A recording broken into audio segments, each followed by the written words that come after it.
how that happened. But anyway, he's your server tonight. He's done this show many times. He's a good friend of mine. He's very funny. Put your hands together for Mr. Rob. Kevin McDonald, everybody. The show going, what, 11 years now? 12 years this April. That's fantastic. 13 in April. 13? Jesus. Yes. I've been here in a while. It's good to be back. Lots happened. Took the subway here, ladies, and saw an advertisement asking if you wanted to update your will, scan this QR code for a discount. Let me tell you something. If you're changing your will based on a promo code you saw on a city bus, your beneficiary ain't getting shit. There, I'm sorry, that's, yeah. So we just had an election yesterday, right? A couple of comedians have talked about that. I never know when it's the election day, but I always know when there's one coming up. It's when all the politicians decide to have ethnic food for the first time. Like, you won't see a politician eat for 3 years. Suddenly he's having a shawarma with 20 news cameras in front of him. Let me tell you something, if I turn on my TV and I see Jagmeet Singh at a Catholic church, I know I gotta check my mailbox for a voting card. There. I'm Doug Ford, and I'm here at a Filipino restaurant, and I love coming here once every 4 years. I'm here at a Thai restaurant where I'm here for the food and definitely not the massage upstairs, folks. That was yesterday. Now I'm Olivia Chow, and she's Asian, so ethnic to her is like white people food. I'm Olivia Chow, and I'm here at Swish LA.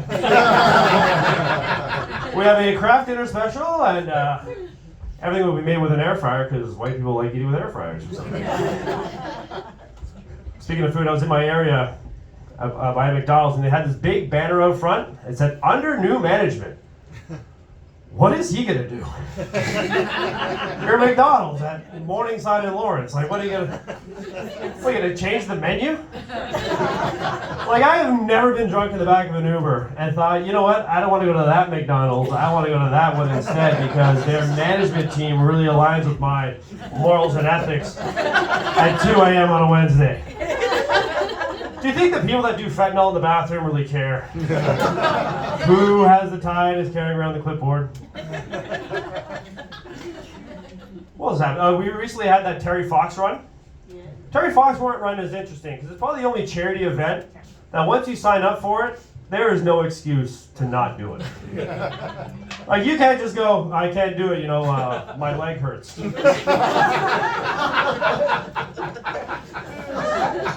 There is no excuse. You know what? That morning I don't feel very well. Well, if it's not worse than cancer, you're running.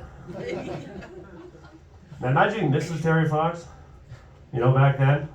He gets home, he's a little frisky. You know what, honey? I'm exhausted. You're exhausted. I just ran from Brampton to Bowmanville today. Yeah. What else do we have? We had the Super Bowl that happened. Taylor Swift's boyfriend lost. Okay. Remember last year when when people had a tracker on her jet to see if she would make it to the game in time to visit her boyfriend at his job? People were curious if he'd make it. Like, they have that too with Santa Claus, on like December 24th, they go online and see like where Santa Claus is around the world. Because I think Taylor Swift and Santa Claus are very similar. They both bring joy to a lot of young people around the world. They both don't go to the Middle East. And when songs about them are playing on the radio for too long, it can become excruciatingly annoying.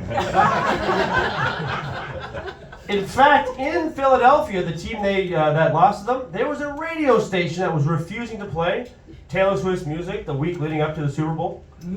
But they'll play P. Diddy, so they don't mind if you're a human trafficker. They just don't want you dating somebody on the other team. Speaking of him, I heard that Diddy's lawyer quit recently. You know you're screwed though when the guy who defended Osama bin Laden looks at your case and goes, dude, we're fucked. Osama bin Laden and Diddy, they both became popular in the early 2000s. They both enjoy the company of multiple women or wives. Although I'd say in the past 25 years, Bin Laden has been the only one with 2 hits.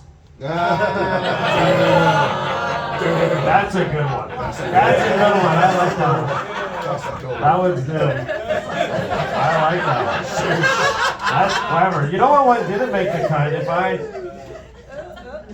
Bin Laden is famous for 9/11. Diddy's famous for 9/11-year-olds. That's disgusting. I got fired my ghostwriters after that. Someone's writing for me that I'm gonna fire. Cool. Hi, Root folks. I got a question for you. Do we all agree that pants should not be the same price as shorts?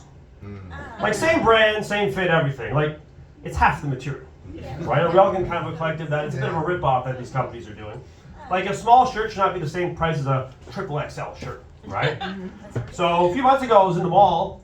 I went by Lululemon, and they just released their Olympic line, and the Olympic gear is the same price as the Paralympic gear. And no, you guys were all with me. If there's less clothing, it should be less money. Okay, I'm not making fun of the athletes. I'm not making fun of the athletes. They're the most fittest people on the planet. They're more fit than everybody in this room. I am mocking the fact that a corporation is taking advantage of their, the able-bodied game. I think that they should price those items based on the sport you play. Like if you're missing a limb, that's a tank top, 33% off. That's it. I think all price tags should be in Braille.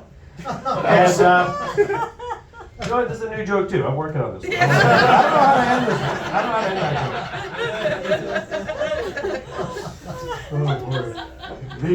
That's 2. The Terry Fox and Paralympics. So we got Easter coming up, and every year they play the movie Passion of the Christ on the TV. And I go over it, and this thing pops up last year. It said, fun fact, 50 Shades of Grey has passed the movie The Passion of the Christ as the #1 money-making rated R movie of all time. And I didn't think I'd ever see those 2 movies in the same sentence ever. But these are very similar. They both have a lot of bondage and whipping. They're both based on worldwide best-selling books. They both have a protagonist with long brown hair. Passion of the Christ is just a lot easier to masturbate to, I think, than 50 Shades of Grey. That movie was terrible. All right, folks, I'm Rob Brown. Be positive, test negative. Rob Brown, everybody.